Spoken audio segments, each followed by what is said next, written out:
Desideratum is a Latin word, meaning things that are desired as essential. The Desideratum podcast celebrates the art of telling and the journey of listening to stories with narrator Teresa Bakken and her author, artist, and wordsmith friends. Episode 7, The Hedonist. Our featured story comes from Alison Ragsdale, a proud Scot lass who writes emotionally charged novels that often require tissues. I want you to listen to how her adapting to life's unexpected events has shaped her characters and her storytelling. I love what she has to say about supporting characters, grounding her stories, and the gift her father gave her that shows up in her characters' lives. She has lived a global life and walked a winding path. My first career was in professional dance. So I trained from a very young age to be a professional dancer, and I wanted to focus on ballet and contemporary dance. And I went to a theatre school in England, and I graduated from the school, and I worked in the field of dance for a number of years. Not so long as I wanted in the classical ballet because I had a very early back injury. But I did work in more contemporary and modern dance for a number of years until another injury meant I had to give it up. And then I found myself in that sort of scary situation where you've only really been focused on one thing your whole life, and then all of a sudden reset. Like, what am I going to do? And so I kind of fell into administration, personal assistant to someone in a big international company in the UK. And he became a mentor, and he kind of guided me toward marketing. I ended up being a marketing consultant for international hotel chains. And I would work, they would move me around the world to open up new properties for them. That's where I met my American husband when we were both working overseas. And then around about 2009, I was diagnosed with something fairly major, and I had to take a year off work. I had surgery, took me a long time to recover and get back to sort of full health. And when I was ready to get back to work, I remember starting to look for jobs in marketing, and my husband saying to me, what do you want to do? And I said, well, I've got 20 plus years in marketing. I'm going to go back to it. And he said, I didn't ask you that. I asked you what you wanted to do. And I said, I just want to write, because all through my life from very, very young age, I've always written. I've always used writing as a go-to for me time, stress relief. It was always my go-to. And I'd written short stories and some really terrible poetry, which no one will ever see. Little bits and pieces, letters to my family when I lived overseas and we were parted. I would often write long letters to people. So it was a big part of me, but I'd never really focused on it until that point. So in 2010, when I was really kind of back to full health, he said, right, you're going to do this, go for it. So I found a part-time marketing position, and I joined a writing group, which was the biggest, scariest thing I've ever done with regards to writing, because it was the first time I'd ever actually shared anything that I had written with anyone who wasn't either my sister or my husband. So that was terrifying, but it was the best decision I ever made. And then I just was hooked. It was just writing every moment that was spare to me. Yeah. And that first novel was published at the end of 2014, I believe. And it took about 3 more years before I got to the tipping point where I realized if I wanted to do this permanently and wanted to make it my life, then I had to go full time.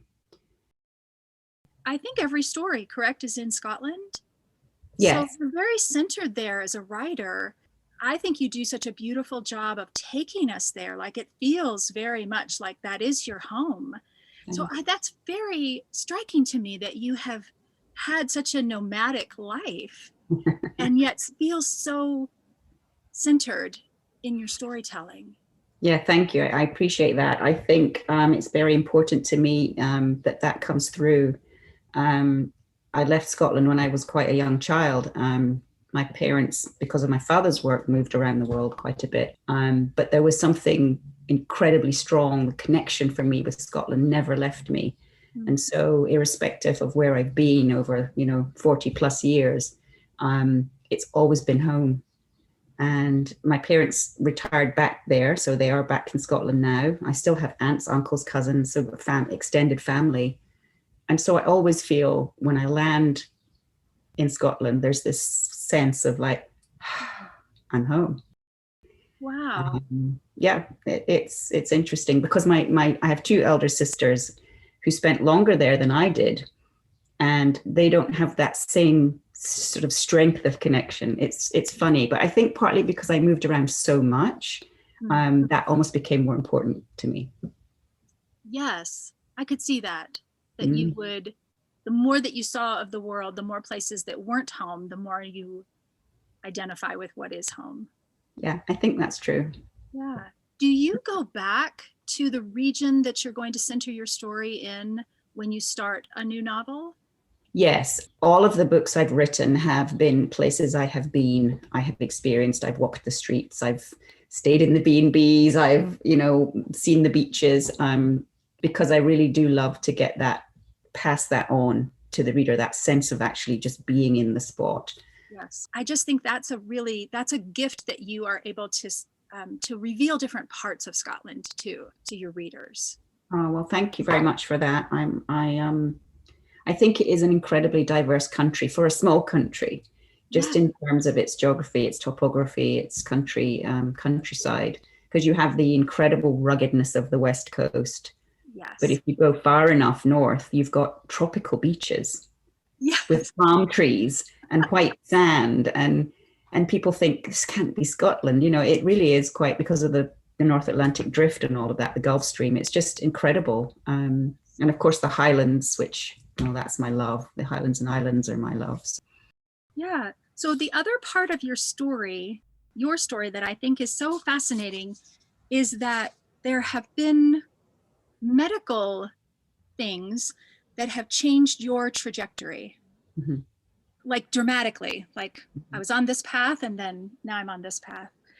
And it struck me as I was reading synopsis for all of your novels that there are medical things that do that in your characters' lives. It is an interesting sort of line that's becoming consistent in my books.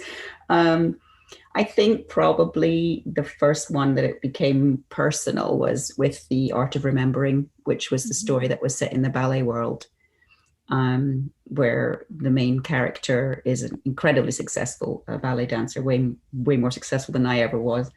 And she has this devastating diagnosis, which pulls her up short. And again, this sense of, oh my gosh, this is all I've ever known, all I've ever done. And this sense of having to just reset and re-find yourself. Yes. And that one, again, as I say, was very personal because that really is what happened to me in 2009. And in terms of the medical challenges, I feel like I love to throw my characters giant curveballs and have them figure it out, move on, find new ways to progress and learn things about themselves along the way. And I feel like I really have had to do that more than once. So I think that is probably feeding into my tendency to write that way. I love that you're thinking about people's resiliency, that's inspiring to you, that their ability to work through what for some people is a roadblock or what for some people is unsurmountable, the point that you're interested in is where they break through from that and are able to thrive, that resiliency. I love that. Yeah, and because for me, the journey is the fascinating part. And it's the idea that there is that moment, that tipping point where you can either go down or you can come up. And the strength of the human spirit never fails to amaze me. How people can find it in themselves to just get on with it. You know, there's that sense of, wow, I have so much admiration. That's very hopeful. That is a big component in your writing, I think. That ability to focus on that strength, how people persevere. That's very hopeful. Well, I do tend to write very emotionally charged books. And yes, I've been told the term tearjerker is being thrown around a lot with my books. So it's really important to me also to leave the readers with a sense of hope, of light, of triumph over adversity, that people find ways to, to come good. So that's very important for me as well, because I don't want it all to be heavy and you just need the Kleenex consistently. There has to be upbeat, light laughter. There has to be laughter. I remember a friend of mine, in fact, also my sister, told me this, that when I've been at my absolute lowest in my life, health-wise and otherwise, I was able to find something funny in it. And when I look back, I think, my father was exactly the same way. He's always able to find something, some tiny little nugget of humor in the awful, awful things. You think, how can you laugh? But I think he's passed that to me a little bit. And so I feel I try to do that also in my characters and my stories, and have them, there has to be those light moments to contrast with the dark, And also about change. Mm-hmm. That you are really good at exposing people's resistance to change, maybe, but also how change happens and how we take that path, right? It does. It's inevitable, and we have to learn to embrace it, however painful. Again, I think it just comes from having been through so many changes throughout my life that it doesn't always get easier. Yes. But most times I've been through change, whether they've been small or large, generally it's ended up being for the good. Yes. And that's another message I like to try and give.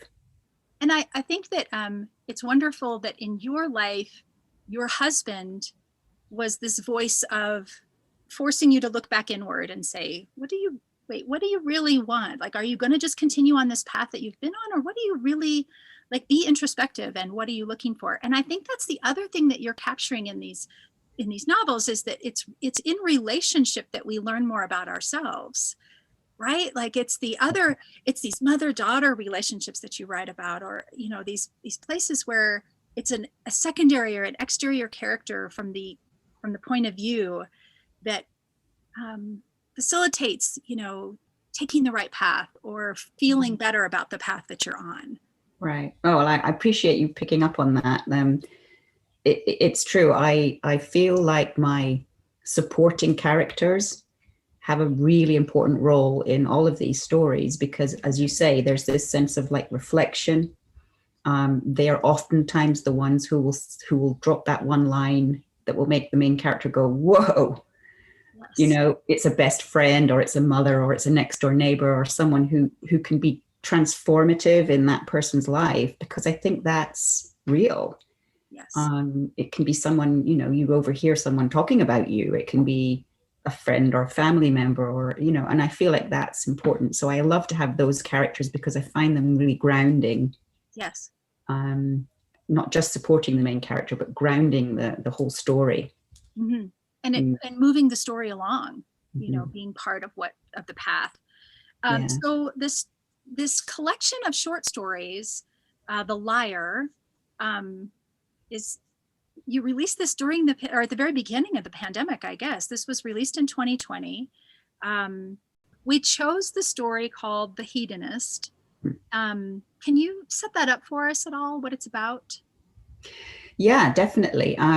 The Hedonist really was a departure for me, big time, because it has that sense of magical realism about it. And I really enjoyed writing in that different realm, because I was letting myself enjoy the tangent, stepping away from my more usual arenas.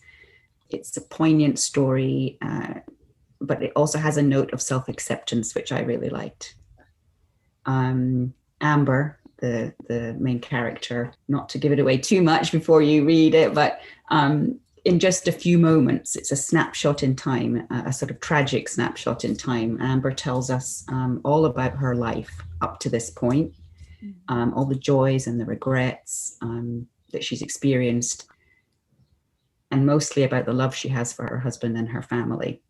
But how I enjoyed it because I felt like she had very little time to tell her whole tale. That was a challenge to me, to get it in there to the point where she was ready to go. Yes. I liked it because the way that she sees herself and the way that she's been described by her mother, like you've just condensed that so well. Like, I think you just give one comment that the mother had said and you understand their relationship so deeply from this one thing that her mother has expressed to her. And yet she's not really selfish. I think you are describing this person who's lived really fully. And she even at this moment says something about, is this the ultimate act of selfishness, where I am right now? And so she's self-deprecating in a way, I guess, that is so endearing to me. I just like her so much. Oh, good. Yeah. And I think there's a line where she asks herself if she was ever the child that her parents deserved, because that was sort of she had that sort of sense of reality. She had to look at her life and ask herself that question. So yeah, I really enjoyed writing that one, I have to say. I just think it's so, it's a perfect example of a flash fiction or a short story where you completely, and it is a little magical, as you've said, like it's not a traditional way to learn about a character. Right. But it's so concise, and yet you have this big understanding of life and regrets or not regrets about life, and just really it's beautifully done. I really enjoyed it. Thank you. Thank you very much. Yeah, it's a great short story.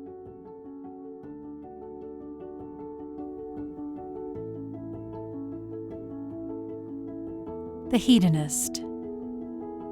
The ground came up and smashed into Amber's right cheek. Confetti fluttered away from her mouth as the last breath escaped her, and she felt the coldness of the hard concrete beneath her satin-clad hip. As the chilly sensation slowly faded from her bones, so did the pressure of the unyielding ground, and she felt a strong vacuum suck her up into the atmosphere. She saw herself, many feet below, lying in a fetal position where she had slumped to the ground outside the church. The mother-of-pearl colored dress she had searched for months lay in a perfect semicircle around her. Her slim ankles protruded from the soft folds of the skirt, like the hands on a clock, showing exactly 6:20 on the ground. She hovered high above herself and looked down on the heads of her family as they crowded around her limp form, shaking her, patting her face. Their voices were far away, distant, and yet oddly clear. "Amber, sweetheart?" Her mother. "Amber, honey?" Will, her husband of fewer than 10 minutes. "Oh, God, can you hear me, Ams?" Her maid of honor and best friend of 19 years, Louise. "Call an ambulance, someone. Do it now." Father Brightman, the family priest, his white cassock pooling around his knees as he knelt at her side. She wanted to tell them that she could hear them all, that she was here, but her voice caught in her throat, silent. "Is this it?" Amber floated above these people she loved as a gentle breeze ruffled her hair, and on a reflex, her hand went up to her head. She couldn't feel her hair under her fingers, but she knew it was there. The version of herself on the ground remained still. So, this was it, then. She felt a momentary flash of anger at the irony of it all. And then, a wave of warmth overtook her. A supportive bubble of calm settled beneath her, and she let herself be cradled. It had been a beautiful ceremony with just a small group of people, important to both her and Will. They'd written their vows, but not the schmaltzy, "you're my best friend forever" kind of vows. More the, "I promise to tell you the truth, not to finish the ice cream without you, and never to ask you why you need to leave, as long as you come back" kind of vows. Will had given her a ring, and because it had been important to him, she'd agreed to wear it, despite her belief that she didn't need any symbols to seal her commitment to him. Amber watched her parents far below. Her mother wept as her father folded his tailcoat and pushed it gently beneath his daughter's head. She had struggled against their parenting and opinions for most of her life. Her teen years had been particularly difficult, especially when, at 15, she had run away. She'd taken a dead-end job in a sad seaside town and waited 2 months to contact them. She'd made them suffer then, and looking down on the crowns of their heads below, she was doing it again now. Sadness overtook her as she realized that she couldn't even give them this special day without a tiny artery in her head popping and a searing pain behind her left eye sending her tumbling to the ground in a heap of mother-of-pearl. She wondered if this was the final disappointment she could deliver. She wondered if she'd ever been the daughter they deserved. Her mom had criticized her heavily for many of her choices as a young woman, her blue-tipped hair in high school, her decision to take a year out to travel through Europe before college, then dropping out to pursue painting through an apprenticeship, and also for the way she moved between relationships with a seemingly dispassionate attitude to the ones she was leaving behind. Her mother had tearfully called her behavior hedonistic, accusing her of putting the pursuit of pleasure before all other, loftier ambitions that they held for her, things they knew she was capable of. Contrary to her mother's belief, Amber knew that she had chosen the path she was on because she was pursuing something more profound than pleasure: happiness. Will had allowed her the freedom she craved, without agenda or expectation, both in her work as an artist and in her constant need to travel. He called her his favorite nomad and would sit on the end of the bed and talk to her while she packed for her next adventure. She loved him for letting her go, to be who she was, with no guilt or emotional accounting. Eventually, after years of peripatetic work in several cities, from Florence to Santa Fe, she had realized that her heart just didn't beat properly when she was away from him. That had been why she had finally decided, after 5 years of his asking, to marry him, today, in the small stone church she'd attended as a child. But now, thanks to that tiny artery, there would be no more happy reunions with him after yet another road trip to an artist's colony. No more laconic vacations. No more Thanksgivings or Christmases with her parents. No children to run around the yard or draw pictures for their grandparents' refrigerator. Perhaps she had deprived them all of those things with her choices. She had procrastinated like a pro when pressured by her parents to settle down, get a real job, grow up. Time and again, when cornered, she'd packed a bag and walked away, leaving them frustrated and asking themselves what they had done wrong. There was no denying it, and as she watched her new husband and family circulating around her non-responsive body on the ground, she knew she had left them behind for the last time. Perhaps her mother was right, as, after all, this probably was the ultimate hedonistic act, moving toward her own bliss, not bound by the earth or other people's needs or expectations of her. Amber filled her lungs with sweet air and felt herself moving with the gentle breeze. She knew she had to go, but wanted to touch Will one more time. So, willing herself closer to him, she moved down toward the ground, swimming through the atmosphere until she was behind him. The back of his freshly cut hair tipped his shirt collar, and as he knelt, now cradling her upper body in his arms, she felt him rocking her. She reached out to place her hand on his face, but her hand was no more than a whisper of light. "I'm sorry, Will. I'm so sorry." And it was just so delightful to get to know you. Thank you very much. You too. It's been really great chatting with you. Alison's latest novel, Her Last Chance, launched this month. You can find it and all her novels on her website. I'll put it in the show notes. Thanks for listening.